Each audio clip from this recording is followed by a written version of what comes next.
There was a lot of drama and dilemma in our sport. Those eras have moved on with some great times to be had with having them on racetracks, and more importantly now I think we can reflect on their beauty, their elegance, the great John Britton and what he gave for our sport. Talk about a man robbed of his prime. And I think great to see that it's coming out now in a lot of stories just what the guy was like. For example, the old building that he set up as the factory in Christchurch and what he saw the potential of that and to develop that. He was just an absolute genius. I love the comment by Guy Martin, I would sell everything else to own one of them. Words that effect, as we know the great Guy Martin would say. So many people have been involved in it. They have been argued. Some people say one of, some people still say the best handmade motorcycles ever made. So they are incredible, and what an honour to have them here today. So there we go. The CRS with Stephen Briggs. And the number 2, the beautiful Cardinal Networks Pink Wonder with Andrew Stroud, and still those same and famed 2 guys on board.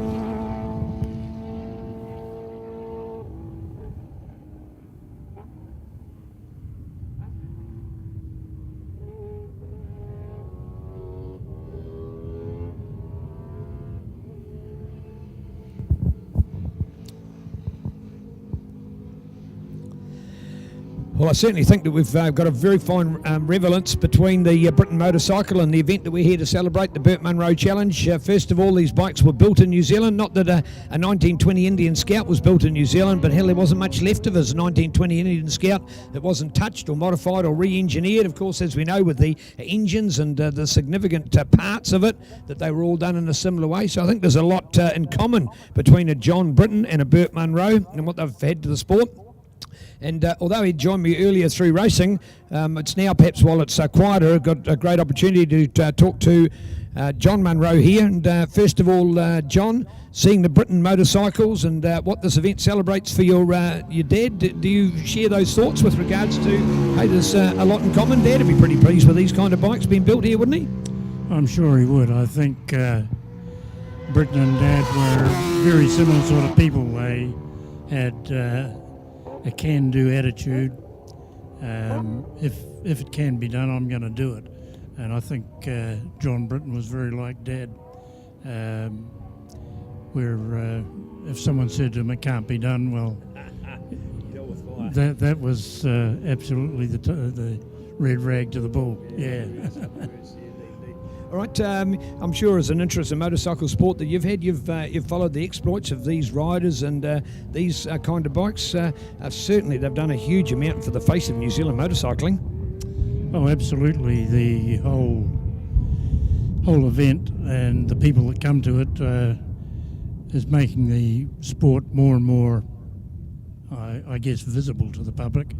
And long may that last. It's just a great thing that riders and the skills that they put into both riding and maintaining their bikes is something for all of New Zealand to be proud of, I think. Indeed, so many good stories to tell. I love the E. Hayes and Son one now. Their Facebook update is not about what's in the shop, it's what's out the shop. They're one of those panoramics of looking right down the street. And I think there's words something like, was there a motorbike show in town? Question mark, because there's just so many bikes. Where would you get a hardware shop in the world that would have the interest of so many motorcyclists out in front for a reason, and none other than looking at Dad's original there. It's just so special to have that interest of the Hayes family, to have followed Dad, supported Dad so much, and now to have the legacy of it. The Hayes family knew they were onto something in getting behind Dad. I'm sure it's when Dad sold the Velocette and the Indian to Hayes. Originally he wanted me to take it on, but I didn't have I had a young family and the inevitable mortgage and lack of facilities and so on, and I suggested that they should stay in Southland, and that eventually came to pass with the selling of the bikes for a very small amount, I might add, to Hayes. But that was Dad's asking price, so that's what Hayes paid, and I think what that's done for Southland over the last 13 years with this event, and the film prior to that, I think, is invaluable. Here indeed. All right, here we are at the moment, just watching a demonstration of the beautiful Britain motorcycles. So keen just to see what's going on at the moment. So thank you to Spider. Continue to update. The CRS Britain is the same one that crashed at the 94 Isle of Man. They took it back to England in a truck at the time. So thank you, Spider. The only reason Bob is taking it back to the USA is the carnet is expiring, so appreciate the update as well. So the bit of information I'd got was it was a slightly different bike, but there you go, that's the update, so appreciating that as we check out our super motard that have gone out for their warm-up. And thank you indeed to John here today. Lovely to have his company up here, and lovely wife Margaret share in the event. And we're in the privilege of the commentary box, so outside of the elements. So here we are, folks.